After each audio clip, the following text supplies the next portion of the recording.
Hello everyone. आज की इस क्लास में हम हड़प्पा लिप के बारे में डिस्कस करेंगे। हड़प्पा लिप यूपीएससी और स्टेट पीसीएस एग्जाम में क्वेश्चंस बनने का एक इम्पॉर्टेंट एंगल है। यूपीएससी और स्टेट पीसीएस एग्जाम में हड़प्पा लिप से क्वेश्चंस पूछे जा चुके हैं। यदि आप इस क्लास के अंत तक बने रहेंगे तो इस क्लास के थ्रू आउट आपको क्या क्या सीखने को मिलेगा। इसके थ्रू आउट आप एनसीईआरटी की बुक के पढ़ने के तरीके को सीख सकते हैं। एनसीईआरटी के कॉन्सेप्ट, एनसीईआरटी के फैक्ट से यूपीएससी एग्जाम और स्टेट पीसीएस एग्जाम में क्वेश्चंस पूछने का जो मल्टीपल अप्रोच होता है, मल्टीपल एंगल होता है, वो आप सीख पाएंगे। एनसीईआरटी के बुक के भीतर जो चैप्टर्स, जो टॉपिक्स दिए गए हैं, किस चैप्टर पे, किस टॉपिक्स पे आपको ज़्यादा फोकस करना है, किस पे कम फोकस करना है, यानी आप अपने टाइम को स्मार्ट तरीके से कैसे यूटिलाइज करें, ये अप्रोच भी आपको सीखने को मिलेगा। यदि आपको एनसीईआरटी की बुक समझ में नहीं आती तो धीरे धीरे आपको एनसीईआरटी की बुक समझ में आने लगेगी। यदि आप शॉर्ट नोट्स नहीं बना पाते हैं तो आप शॉर्ट नोट्स बनाना भी धीरे धीरे आप सीख पाएंगे। यहाँ पे जो एनसीईआरटी की बुक का है, मैं जो डिस्कशन करता हूँ पॉइंट टू पॉइंट डिस्कस करता हूँ। जैसे सेल्फ स्टडी की जाती है, जैसे आप सेल्फ स्टडी करते हैं आप उस अप्रोच से मैं डिस्कस कर रहा हूँ, सेल्फ स्टडी के अप्रोच से। ऐसा लगेगा कि आप सेल्फ स्टडी कर रहे हो, और सेल्फ स्टडी ही आपको यूपीएससी एग्जाम में सफलता दिलाएगी। जो सेल्फ स्टडी का अप्रोच होता है कि कैसे एनसीईआरटी पढ़ी जाती है। देखिए, फर्स्ट पॉइंट है, हड़प्पा के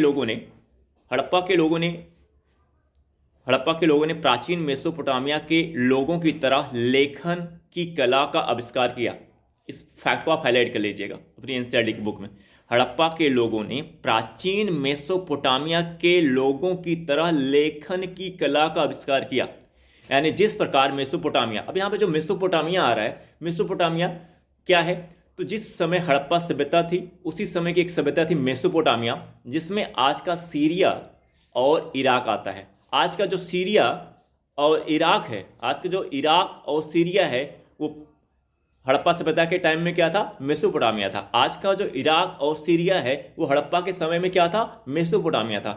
तो जिस प्रकार से मेसोपोटामिया में आज के कौन कौन से देश आते हैं, इराक आता है और सीरिया आता है। जिस प्रकार मेसोपोटामिया ने लेखन कला का आविष्कार किया, लेखन की कला का आविष्कार किया, उसी प्रकार हड़प्पा सभ्यता के लोगों ने भी लेखन की कला का आविष्कार किया। इस पॉइंट को, फैक्ट को आप हाईलाइट कर लें।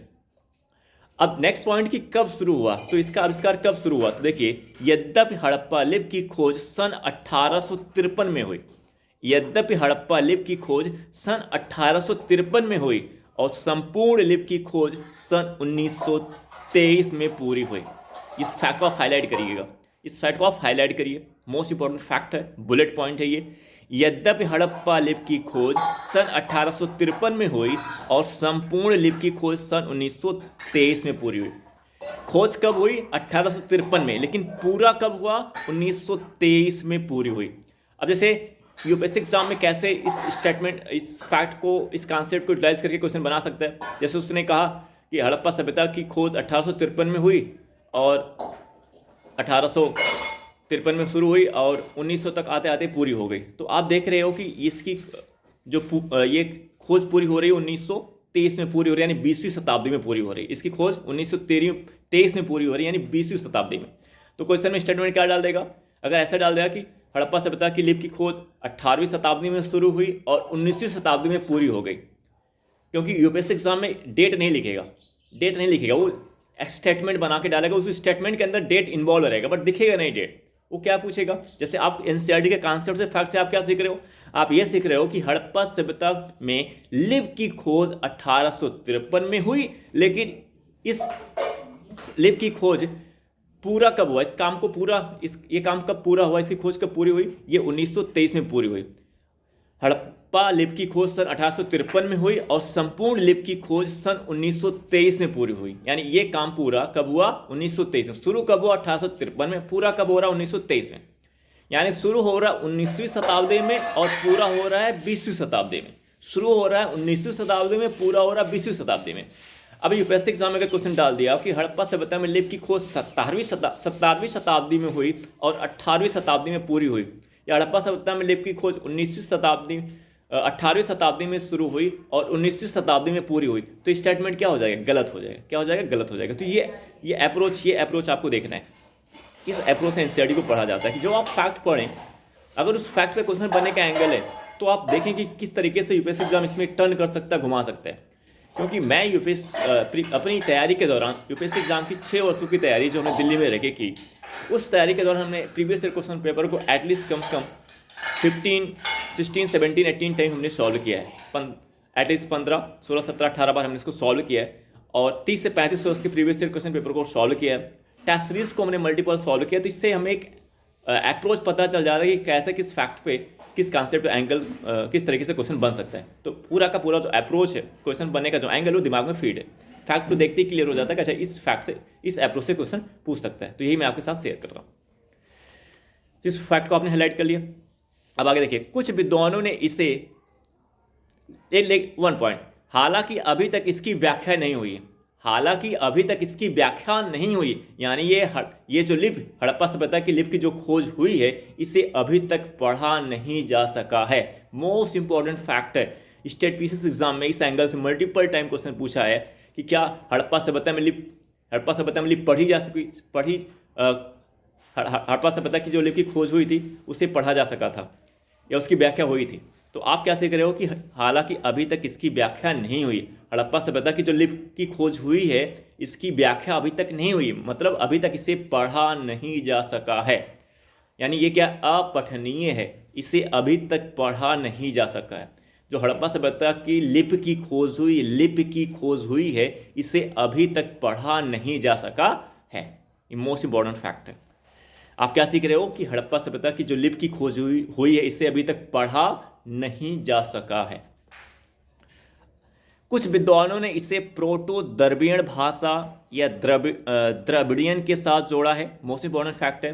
कुछ विद्वानों ने इसे प्रोटो द्रविड़ भाषा या द्रविड़ियन के साथ जोड़ा है।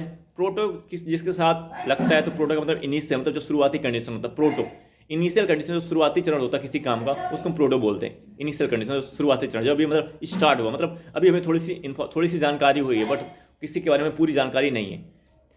प्रोटो द्रविड़ियन भाषा या द्रविड़ियन के साथ जोड़ा जाता है। कुछ ने संस्कृत के साथ और अन्य विद्वानों ने सुमेरियाई भाषा के साथ जोड़ने का प्रयास किया है। अब यहाँ पे देखिए 3 पॉइंट, एक ट्राइंगल आप बना सकते हो। कुछ विद्वानों ने इसे प्रोटो द्रविड़ भाषा के साथ जोड़ा है, कुछ ने इसे संस्कृत के साथ जोड़ने का प्रयास किया है, और कुछ ने इसे सुमेरियाई भाषा कहाँ की है? सुमेरियाई भाषा मेसोपोटामिया की लैंग्वेज है, मेसोपोटामिया की भाषा है। सुमेरियाई भाषा कहाँ की? मेसोपोटामिया। जो मैंने आपको बताया कि आज का जो इराक है, जो सीरिया है, वो हड़प्पा सभ्यता के समय में क्या था? मेसोपोटामिया था। तो सुमेरियाई भाषा कहाँ का है? मेसोपोटामिया की। तो कुछ विद्वान, अब इसको ट्राइंगल आप बना सकते हैं, नोट्स बनाते समय ट्राइंगल बना सकते हैं कि कुछ ट्राइंगल के बीच में विद्वान डाल सकते हैं। एक विद्वान कह रहा है कि एक विद्वान इसको द्रविड़ भाषा से जोड़ के देख रहा है, दूसरा विद्वान इसे संस्कृत की भाषा से जोड़ के देख रहा है, और कुछ विद्वान इसे किसकी भाषा से जोड़ करके देख रहे हैं? सुमेरियाई भाषा से इसको जोड़ करके देख रहे हैं। इंपॉर्टेंट फैक्ट, इसको आप हाईलाइट कर सकते हैं।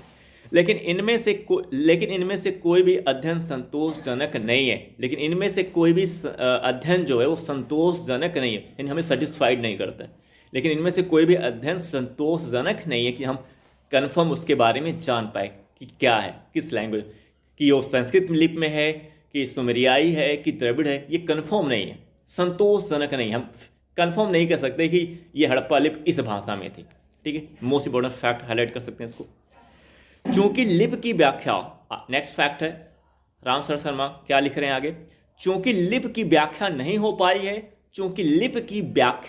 पाई है, इसलिए हम ना तो साहित्य में हड़प्पा के योगदान का मूल्यांकन कर सकते हैं, ना ही उनके विचारों और विश्वासों के बारे में कुछ कह सकते हैं। Most important fact, that is a bullet point, most important. इस फैक्ट को यूटिलाइज करके, इस कॉन्सेप्ट को यूटिलाइज करके यूपीएससी एग्जाम में क्वेश्चन पूछा जा सकता है।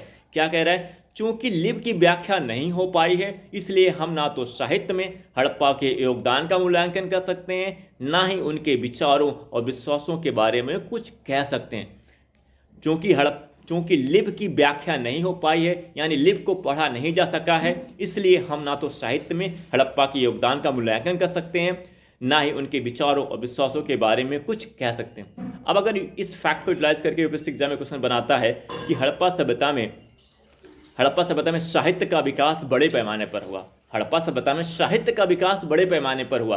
तो स्टेटमेंट क्या होगा? गलत होगा। ये स्टेटमेंट क्या होगा? गलत होगा। क्यों गलत होगा?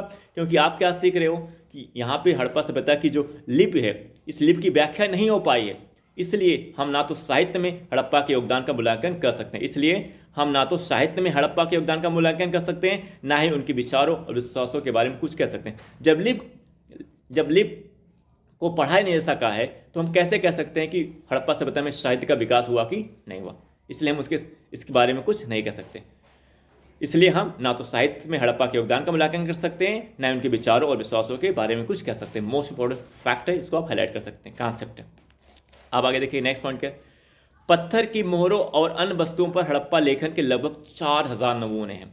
पत्थर की मोहरों और अन्य वस्तुओं पर हड़प्पा लेखन के लगभग 4000 नमूने हैं। मिस्र और मेसोपोटामिया के विपरीत हड़प्पा ने लंबे समय तक शिलालेख नहीं लिखा था। मोस्ट इंपॉर्टेंट फैक्ट, इसको आप हाईलाइट करिए। मिस्र और मेसोपोटामिया के विपरीत हड़प्पा ने लंबे समय तक शिलालेख नहीं लिखा था।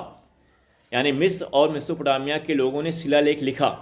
शिलालेख मतलब क्या होता है? जो पत्थर पे लिखे गए लेख को हम क्या बोलते हैं? शिलालेख बोलते हैं। पत्थर पर लिखे गए लेख को हम क्या बोलते हैं? शिलालेख बोलते हैं। सम्राट अशोक, मौर्य साम्राज्य का शासक सम्राट अशोक ने बड़े पैमाने पर शिलालेख का विकास किया। यानी बड़े पैमाने पर मौर्य साम्राज्य में, अशोक समय में हमें बड़े पैमाने पर शिलालेख देखने को मिलते हैं। लेकिन यहाँ पे हम क्या सीख रहे हैं कि मिस्र और मेसोपोटामिया के विपरीत हड़प्पा ने लंबे समय तक शिलालेख नहीं लिखा था। तो मोस्ट इंपॉर्टेंट फैक्ट है, यानी मिस्र और मेसोपोटामिया के लोग शिलालेख लिखते थे, वहाँ पे शिलालेख के बारे में जानकारी प्राप्त होती है, लेकिन हड़प्पा ने लंबे समय तक शिलालेख नहीं लिखा था। अब ये भी एक क्वेश्चन बनने का एक एंगल हो गया यूपीएससी एग्जाम में। कैसे बन सकता है? अगर क्वेश्चन कहता है कि हड़प्पा सभ्यता ने शिलालेख लिखा था, जबकि मिस्र और मेसोपोटामिया ने लंबे समय तक शिलालेख नहीं लिखा था, कैसे टर्न करेगा? आप सीख रहे हो कि मिस्र और मेसोपोटामिया के विपरीत हड़प्पा सभ्यता के लोगों ने लंबे समय तक शिलालेख नहीं लिखा था। इसका मतलब ये हुआ कि मिस्र और मेसोपोटामिया के लोगों ने शिलालेख लिखा, लेकिन हड़प्पा सभ्यता के लोगों ने लंबे समय तक शिलालेख नहीं लिखा था। ये आप सीख रहे हो। लेकिन यूपीएससी एग्जाम में सीधे नहीं पूछेगा, टर्न करेगा। कैसे टर्न करेगा? उसने डाल दिया कि मिस्र और मेसोपोटामिया के लोगों ने लंबे समय तक शिलालेख नहीं लिखा और हड़प्पा सभ्यता के लोगों ने शिलालेख लिखा। तो ये स्टेटमेंट क्या हो जाएगा? गलत हो जाएगा। गलत हो जाएगा, क्योंकि हम क्या सीख रहे हैं? हमें इस एनसीईआरटी की बुक से क्या सीखने को मिल रहा है कि मिस्र और मेसोपोटामिया के विपरीत हड़प्पा सभ्यता के लोगों ने लंबे समय तक शिलालेख नहीं लिखा। यानी इन्हें शिलालेख की जानकारी नहीं थी, शिलालेख लिखने के बारे में इनको ज्ञान नहीं था, तकनीकी ज्ञान इनके पास नहीं था शिलालेख। तो हड़प्पा सभ्यता के लोगों ने लंबे समय तक शिलालेख नहीं लिखा था। मोस्ट इंपॉर्टेंट फैक्ट, ये हाईलाइट कर सकते हैं। अधिकांश अभिलेख मुहर पर दर्ज थे। अब देखिए मोस्ट इंपॉर्टेंट फैक्ट है, तो ये जो लेख हैं ये कहाँ पे अंकित थे? अधिकांश अभिलेख मुहर पर दर्ज थे और उनमें से कुछ ही शब्द होते थे। अधिकांश अभिलेख मुहर पर दर्ज थे और उनमें से कुछ ही शब्द होते थे। इसको आप हाईलाइट कर सकते हैं।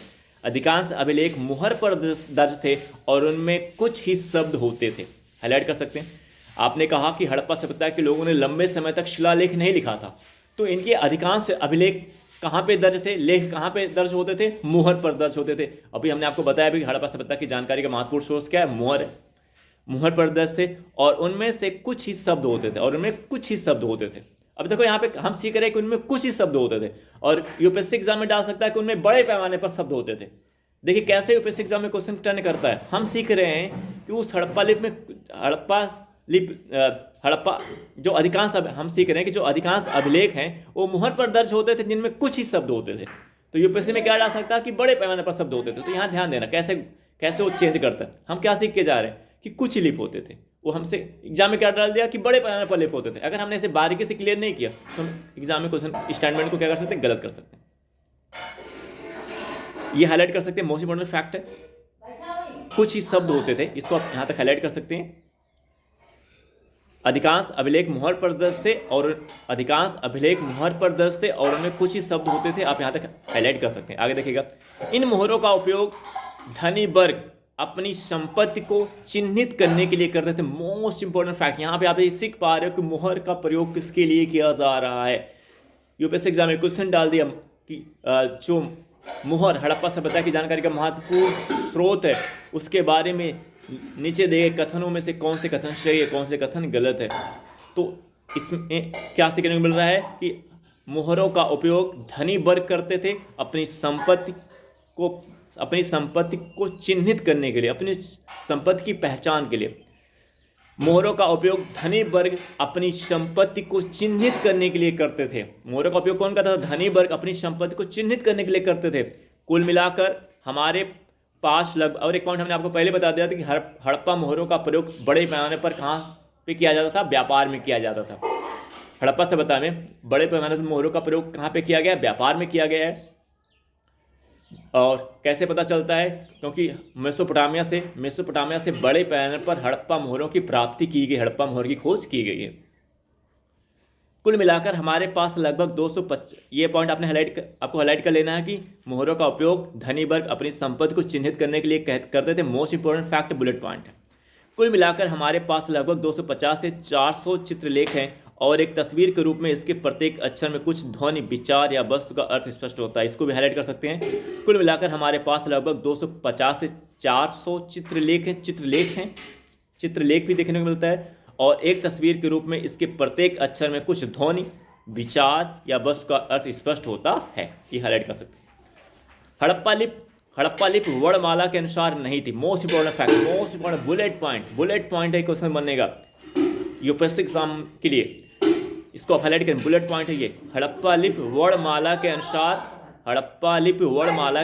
है। सॉरी, हड़प्पा लिपि वर्णमाला के अनुसार नहीं है। हड़प्पा लिपि वर्णमाला के अनुसार नहीं है या एक चित्रकारी के रूप में है। हड़प्पा लिपि वर्णमाला के अनुसार नहीं है या एक चित्रकारी के रूप में है। मोस्ट इंपोर्टेंट फैक्ट है, हड़प्पा लिपि वर्णमाला के अनुसार नहीं है या एक चित्रकारी के रूप में। तो हड़प्पा लिपि क्या है? एक चित्रकारी के रूप में। हड़प्पा लिपि जो है वो वर्णमाला के अनुसार नहीं है। मोस्ट इंपोर्टेंट फैक्ट है, हड़प्पा लिपि वर्णमाला के अनुसार नहीं है। हड़प्पा लिपि वर्णमाला के अनुसार नहीं है या एक चित्रकारी के रूप में है।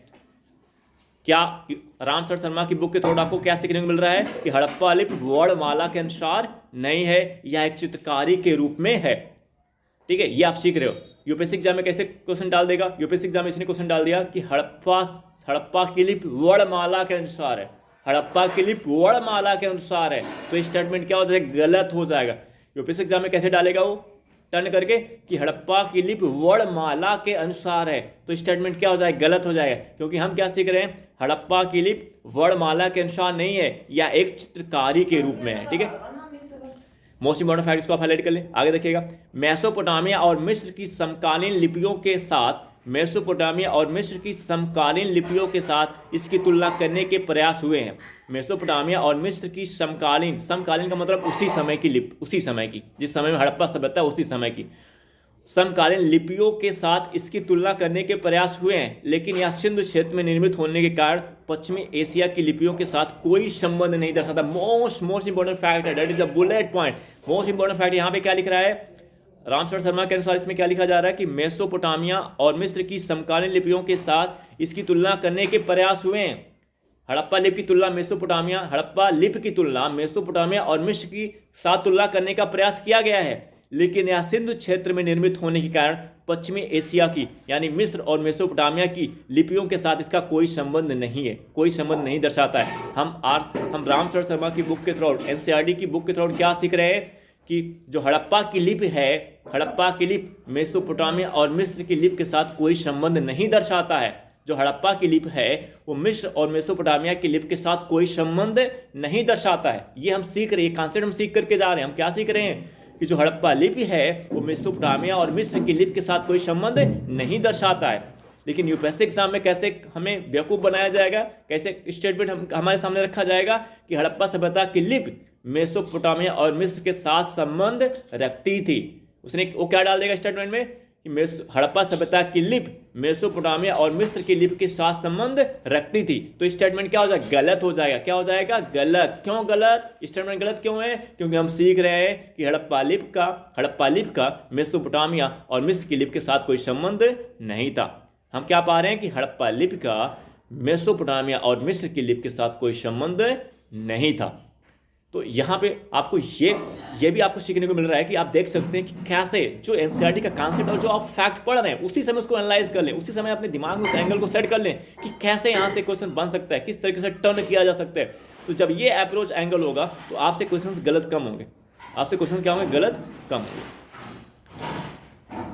आई होप डेट ये क्लास आपको समझ में आई होगी। हम आपसे नेक्स्ट क्लास में मिलेंगे। Okay, bye.